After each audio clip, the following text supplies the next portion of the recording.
minha gente, aqui é o Everton, está entrando no ar Dicas Terapêuticas. Dica terapêutica desta quarta-feira, todo especial, vou falar sobre cuidando da nossa criança interna, da nossa criança interior. É isso aí, gente, mas antes da nossa dica, para você que não me conhece, eu sou o Everton Cardoso Júnior, sou psicoterapeuta transdisciplinar, antropólogo de formação com mestrado em saúde coletiva pelo Instituto de Medicina Social da UERJ. Eu tenho um canal aqui no YouTube, o IMC2, o seu canal de terapias transdisciplinares, que são técnicas transpessoais, holísticas e esotéricas. Canalzinho esse que você vai dar aquela moral pra gente, se inscrevendo nele, contribui muito pra gente estar aqui, trazendo esse conhecimento transdisciplinar, holístico, esotérico. Se você curte as terapias holísticas complementares, aqui é a sua casa, tem muita coisa boa aqui para você, tá? Tem uma formação holística gratuita. Gente, vamos para o nosso tema, cuidando da nossa criança interior. Gente, a nossa criança interna é uma instância psíquica nossa. Isso tem a ver com a formação subjetiva, nossa formação subjetiva. Existe um processo que dá conta da nossa formação subjetiva.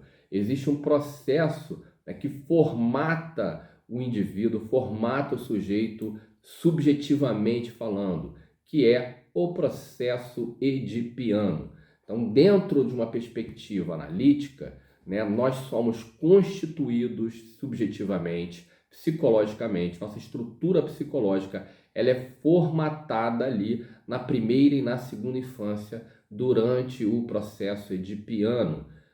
Durante o processo edipiano, né, a gente tem a primeira infância e a segunda infância. Toda criança vem com uma matemática afetiva. Toda criança precisa dar e receber afeto do papai e da mamãe. E o processo edipiano, ele se constitui assim. A gente se conecta no gênero oposto. Então o menino, num primeiro momento, se conecta poderosamente na mamãe, vem o corte edipiano, né, ali em torno dos 7 aninhos de idade, e aí ele vai seguir o papai, ele vai se conectar no papai até os 14 anos de idade dele. A menina faz o processo semelhante e inverso. A menina se conecta poderosamente no papai, e aí, 7 aninhos de idade, tem o corte edipiano, e ela vai seguir a mamãe e se conectar poderosamente na mamãe. Eu sempre trago 2 exemplos disso. Um do meu próprio filho, né, que enquanto ele, né, era uma criança de menos de 5, 7 anos de idade, ele era todo mamãe, mamãe, mamãe. Como eu era um papai presente ali, ele estava conectado com o papaizinho dele também. Mas ele brincava assim, quando eu dava um beijo na minha mulher, ele falava, um beijo minha mulher de boca. E a gente brincava até os 7 aninhos de idade dele, que eu dei o corte. Falei, ó, acabou essa brincadeira aí, malandro. Essa mulher é minha, é a sua mamãe. Você sabe que criança não namora, mais tarde você vai procurar aí as suas namoradinhas lá fora, que essa aqui é a minha mulher. Então acabou a brincadeira, corte de piano. Tem uma outra situação na internet, muito legal, muito divertida, que é uma menininha de uns 5 aninhos de idade, chorando, chorando, chorando, e falando, eu quero um marido. Aí o pessoal fala ali, a vovó, a mamãe, mas você tem o papai é marido da mamãe, tá entrando no corte de piano. Então toda criança ela vem com essa matemática afetiva. Toda criança precisa amar e ser amada pelo seu papai e pela sua mamãe. Na nossa sociedade, a gente tem o quê? A gente tem, né, uma necessidade imensa de trabalhar, né? Então a gente vai imprimir falta afetiva nos nossos filhos, mesmo que a gente se dedique bastante a eles, mesmo que a gente seja, né, um pai, uma mãe muito presente e dedicado, a gente vai acabar imprimindo falta, e é na falta também que a nossa subjetividade se constitui, se define aí, né? Então esse é o processo, olha, temos esse processo edipiano. E depois as estruturas clínicas, né, clássicas, né, neurose, psicose, perversão, elas vão se configurar a partir desse processo e em relação à habilidade que a gente tem de entubar ou não as regras sociais. Então, depois que passou esse processo edipiano aí, primeira, segunda infância, a partir dos 15 anos eu vou começar a viver minha individualidade, o grupo já vai ser mais importante, os amigos já vão ser mais importantes, está tudo certo, a gente tem que favorecer esse movimento de ir à vida, ir para o mundo dos nossos filhos, né? E aí vem uma outra etapa que é a habilidade que eles terão de entubar as regras sociais ou não. Essa intubação já começa na relação pai e mãe, que são as primeiras autoridades que esse indivíduo vai estar lidando. E aí depois tem um mundão ali, né, a sociedade, o mundo, né, imprimindo as regras. E aí, de acordo com essas habilidades, a gente vai. Se você tem a habilidade de entubar as regras, se torna um neurótico. Né? Se você não tem habilidade, você nega as regras, você vai se tornar um psicótico. E você pode burlar a regra também. O perverso está aí nessa dimensão, nessa configuração, por assim dizer. Né? Então, a gente tem o processo edipiano como formatador da subjetividade, né? E a nossa estrutura clínica ela é formatada a partir desse processo, na forma como a gente lida com as regras, a princípio papai e mamãe, são representantes, autoridades dessa regra, né? E depois a própria vida, a própria sociedade vai estar trazendo isso ainda mais para o sujeito. Gente, olha só, as pessoas surtam, os surtos acontecem geralmente dos 15 aos 25 anos de idade, justamente, né, nesse momento aí, onde o indivíduo está lidando com seus desejos, com a sua individualidade e tendo que se colocar, assumir um papel na vida, na sociedade, no mundo do trabalho, né? Então, olha o formato da coisa aí. Isso aí é o processo em si, né? A perspectiva sistêmica ela vai dizer mais, ó, para análise, tudo que acontece na nossa vida é sintomático desse processo edipiano. Na perspectiva sistêmica, tudo que acontece na nossa vida é sintomático do que a gente traz ancestralmente. Inclusive, o processo edipiano, ele é sintomático. Mas e aí a questão da nossa criança? Mesmo que a gente tenha papais e mamães muito presentes, a gente vai se configurar, se constituir na falta. Então, a gente vai ter aquela dimensão infantil do nosso ser que vai estar sempre ali lidando com uma angústia daquela fase de não elaboração, porque os traumas eles não têm a ver com eventos violentos ou grandes eventos. Eles têm a ver com eventos que a gente tem uma dificuldade de elaboração, com eventos que a gente não elabora. E quanto mais, né, jovem nós somos, né, quanto mais criança nós somos, mais inconsciente nós somos, mais dificuldade de elaboração nós temos. Então, às vezes, uma fala de um pai e de uma mãe, uma fala carinhosa de um pai e de uma mãe, um ato qualquer, cortou a unha e aí no final das contas machucou aquela criança. Tudo isso pode imprimir traumas. Então, todo mundo vai estar lidando com traumas, todo mundo vai estar lidando com faltas. Isso engendra a nossa angústia. E a angústia é muito importante, ela tem um papel aí também de trazer o desejo para a gente, fazer a gente ir para frente, né? Caminhar para o dever. É importante a gente entender que a incompletude ela faz parte da experiência humana. A gente nunca vai estar completamente inteiro, integrado, né? Tem sempre uma falta aí, tem sempre um nível de angústia. Agora, tem níveis e níveis disso, né, minha gente? Tem pessoas que lidam com experiências que são muito dolorosas. As experiências mais traumáticas e dolorosas são experiências de abandono, rejeição. Uma coisa está conectada à outra, lógico. Se você se sente abandonado, você se sente rejeitado. E isso, naquele momento de não elaboração da infância, tem um peso, uma potência muito grande. E a gente tem as experiências de abuso, que está conectado a esse tema do abandono também. Nós temos as experiências de abuso, que também são outras experiências da ordem assim, do top ranking do trauma, né, que podem imprimir muitos traumas. Então, quanto mais a gente se aproximou desse tipo de experiência de abandono, desamparo, todo mundo traz, todo mundo tem, porque a gente vive só aquele movimento da célula narcísica. Eu estava dentro da mamãe, na barriga da mamãe, né, protegidinho ali, sendo alimentado no processo gestacional. Depois você sai, né, o colo da mãe ele traz um certo amparo, mas também traz desamparo, porque é o primeiro momento da gente lidando já com a nossa individualidade, até começar a se perceber diferenciado daquele ser que é a nossa mãe.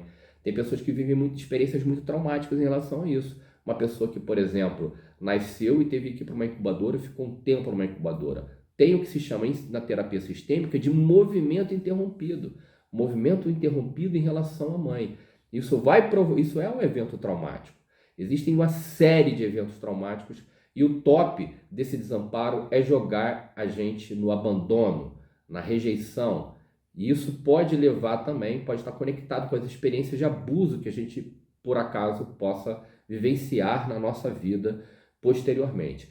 Quando o indivíduo ele lida com o abandono, quando ele lida com a rejeição, quando ele lida com abuso, ele está lidando com eventos que serão profundamente traumáticos na configuração dessa subjetividade, desse sujeito. Claro que cada indivíduo pode ter a sua forma diferente de lidar com esse processo, de elaborar esse processo, de significar esse processo. Claro também que as terapias, né, serão muito úteis para ajudar o indivíduo nessa elaboração, nessa integração, né, nessa configuração, nessa ressignificação. Mas nós podemos estar lidando com experiências que são da ordem do top ranking do estresse traumático aí, que vai imprimir o quê? Na nossa subjetividade, né? Experiências de abandono, de rejeição, e como a gente tem aquela compulsão à repetição, se bobear, vai ficar repetindo esse tipo de experiência a vida inteira. Muitas vezes as pessoas adultas vêm conversar comigo em terapia falando, né, justamente de que eu fui abandonado em todos os meus relacionamentos. É óbvio que esse sentimento de abandono não começou na primeira relação que essa pessoa foi abandonada, começou lá num sentimento de abandono que ele teve na tenra infância, naquela relação com o papai e com a mamãe ali. Papai e mamãe são um sistema binário que configuram a nossa subjetividade. Então, minha gente, tenhamos nós muita ou pouca falta, tenhamos nós muito ou pouco trauma, todos nós temos faltas e traumas. Todos nós, portanto, temos essa angústia. Todos nós temos desamparo. Então, todos nós temos uma criança interna aí que pode trazer muitas questões para a nossa vida adulta. Muitas vezes, quando a gente se torna pai ou mãe, a gente percebe a nossa criança, né? Porque você está lidando com o seu filho, você de repente percebe a sua criança ali. É uma experiência rica de crescimento, a paternidade e a maternidade nesse sentido. A criança tem direito de ser criança, ela está sendo criança, mas a gente, adulto. Então, essa instância que é a nossa criança, ainda mais se ela for uma criança ferida, que está associada aos nossos traumas, ela vai formatar o sujeito, vai formatar a nossa subjetividade, vai formatar nossa estrutura psicológica, nossas estruturas clínicas, nossos transtornos, nossas angústias, também nossos desejos, nossos sonhos, vai formatar tudo. Portanto, é muito importante a gente perceber a nossa criança. É muito importante a gente perceber nossas instâncias infantis. Uma vez eu falei para o meu cliente que ele estava sendo infantil, ele ficou chateado comigo, achando que eu estava xingando ele de infantil. Na verdade, a origem de todas as nossas questões, traumas, são infantis. Então, quando a gente está respondendo, reagindo inconscientemente àquele trauma, a gente está numa instância infantil. E quando a gente está numa instância infantil, a gente está sendo infantil. E a vida adulta exige que a gente venha crescer para a gente ser um pouquinho mais equilibrado, ter um pouquinho mais de estabilidade, um pouquinho mais de consciência de si, consciência do desejo, consciência do movimento que a gente está fazendo na vida, né? É fundamental, né, a gente ter esse entendimento de onde está vindo essa angústia toda, essa falta toda. Está lá, está sempre lá. Por mais que também na terapia sistêmica, como eu falo, tem as questões ancestrais, né? Mesmo quando você vai remeter as questões ancestrais, é fundamental a gente tratar a criança. E a minha proposta hoje aqui é trazer esse tema para fazer um exercíciozinho, né, para cuidar da nossa criança. Por isso que eu estou chamando esse vídeo de hoje, esse papo de hoje, cuidando da nossa criança. Gente, eu já falei também que o nosso inconsciente não elabora muito bem uma realidade vivida de uma realidade imaginada. Por isso que muitas coisas que a gente vivencia, a gente pode trabalhar, né, de uma forma terapêutica com diversas técnicas, incluindo a livre associação, a hipnose e os exercícios, né, sistêmicos também.